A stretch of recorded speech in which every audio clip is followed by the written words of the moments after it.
My name is Frater, a sheep and grassland specialist. I'm here today with Craig Bothwell, Agricultural Advisor from our Edinburgh office, and we're here just outside Lanark talking soil fertility. Soil fertility is gaining greater importance in recent times with the increase in nitrogen fertiliser price. We know that if the soils are suboptimal in terms of their pH and the P and K level, if we're applying nitrogen fertiliser, that fertiliser uptake is not taken up as effectively as it could be. So with fertiliser price being triple or quadruple the prices quoted last year, we know that any wastage of that precious nitrogen is much more economically important. So I'd encourage farmers to get their soils tested to understand what the soil fertility situation is now and correct those pH and P and K indices to make sure that precious fertiliser is used effectively. We have a soil analysis with us, and this is a silage field that has had manure applied as well to help improve that P and K content cost effectively. Craig, can you talk us through what the soil analysis showed for this field? Yeah, no problem, Poppy. So this field's due to get soil sampled again, but the sample I've got here is for 2017. So back then we're looking at soil pH of 6. So for grassland that was optimal. We weren't needing to be putting on any additional lime. The chances are when we come to resample this again, we're looking to expect to be putting on lime, which we'll be budgeting for in the next 6 months or so. Over and above that, both our phosphorus and potassiums were both at moderate there, so there was no remedial action required to build up soil reserves. They were at a status that was on target for grassland. And here they've obviously been cut for silage here, so we'll just be looking to replace the offtake of the silage yield that we're doing that. So a few calculations that we need to do for that in terms of measuring the yield of the offtake as well as the amount of organic manures and the tonnages of organic manures come back on. To understand whether you might need to add further P and K levels. Great, thank you. We've mentioned a bit about pH, and another sort of driver of getting pH right is clover. Actually, clover is less resilient with low pH and low P and K indices because of the finer rooting structure. So again, if we want to capitalise on natural nitrogen through clover nitrogen fixation, we want to look at getting our soil health right as well. Phosphate is important as energy supply for root growth and for the grass tillering. So if we're wanting that nice base sward, phosphate facilitates that. Potash is more important in terms of the structure of the plant and the rooting depth, and it helps in the transport of nutrients within the plant. So you can see how these two nutrients are really important. When we talk soil fertility, we don't actually talk about nitrogen, even though nitrogen is the nutrient that's that correlates most with ryegrass growth. The reason being is that the soils don't really hold on to nitrogen the same way it does to P and K. Nitrogen is quite mobile in the soil profile. So if you want to have an understanding, we can do more extensive soil tests of potentially mineralisable nitrogen to understand the nitrogen potentially available in future years. But very much it's like a within the season decision whether you want to apply nitrogen according to grass supply you have on the farm. And then the other nutrient which acts in a similar way to nitrogen, and it's often neglected, is sulphur. Again, sulphur, it's really hard to gauge sulphur levels just by looking at the soil, and in fact getting a tissue analysis done can help understand whether you might benefit from increasing the sulphur. So sulphur and nitrogen work together to form proteins in the plant. So understanding the ratios of nitrogen to sulphur, you're looking for a ratio of less than 12 to 1.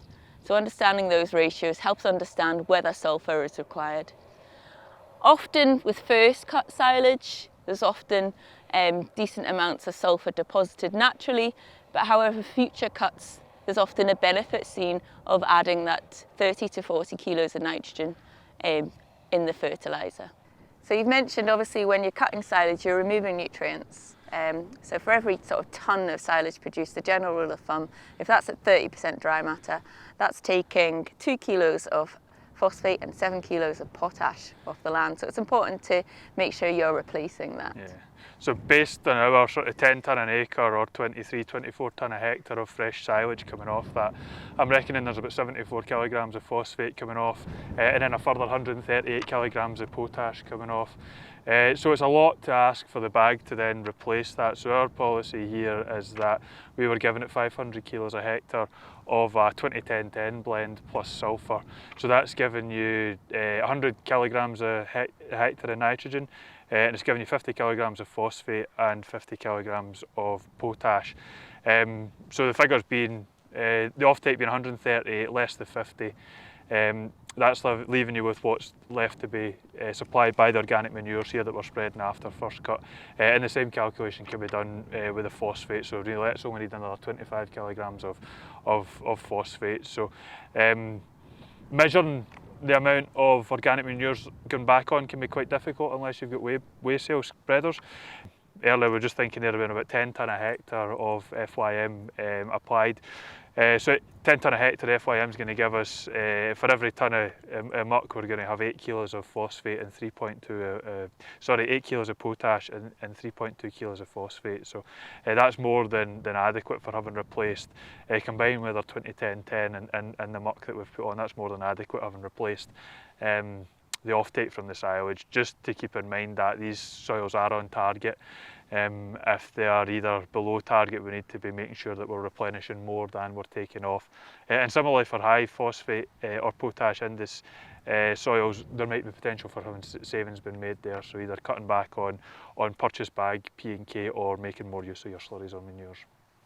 What can a farmer do in order to understand their soil fertility in the first instance? So I think the first thing you want to do is firstly get a hold of one of these, get yourself a soil corer, get yourself a soil sample so as we can start getting some figures down that we can build our nutrient budget on top of. So soil sample is very easy done. Here at home we're just taking 24 samples across the field and we're doing one bulk sample based on that. So really our fields are approximately 10 acres, so we're doing a sample a field really, taking 24 sub-samples. So what we're trying to do is avoid gateways wherever line might have been tipped, avoid middens that you know there's been in the field, and just having a bit of common sense whenever you're taking the sample, as if to think that, is there anything in this field that might have been influencing the results that we're going to get back. So get all of them, get them into the lab. You'll then be given a pH analysis, pH result of the field. You give phosphate, potassium, and then you can get the likes of magnesium, calcium, and organic matter analysis coming back there. So getting the baseline figures is important. You can then begin to build up your Fertiliser Recommendations. So you can either consult somebody that's FAS qualified to help you with that, or you can have a look on the Farm Advisory Service website.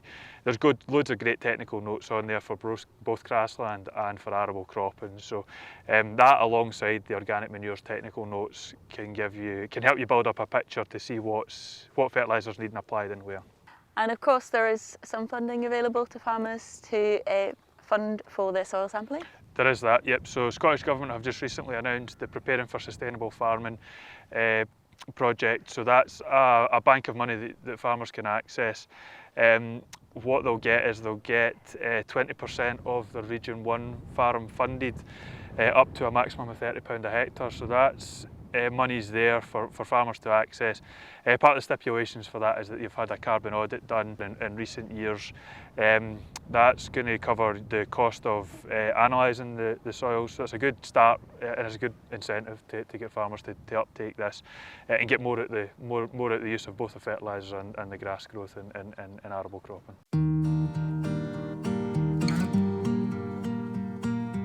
Thank you for watching our video on maximising soil fertility. There are some useful resources on the Farm Advisory Service website. Just for starters, there's a technical note on managing organic manures, technical notes 736. And then there's another one on fertiliser at Grassland, which is technical notes 726.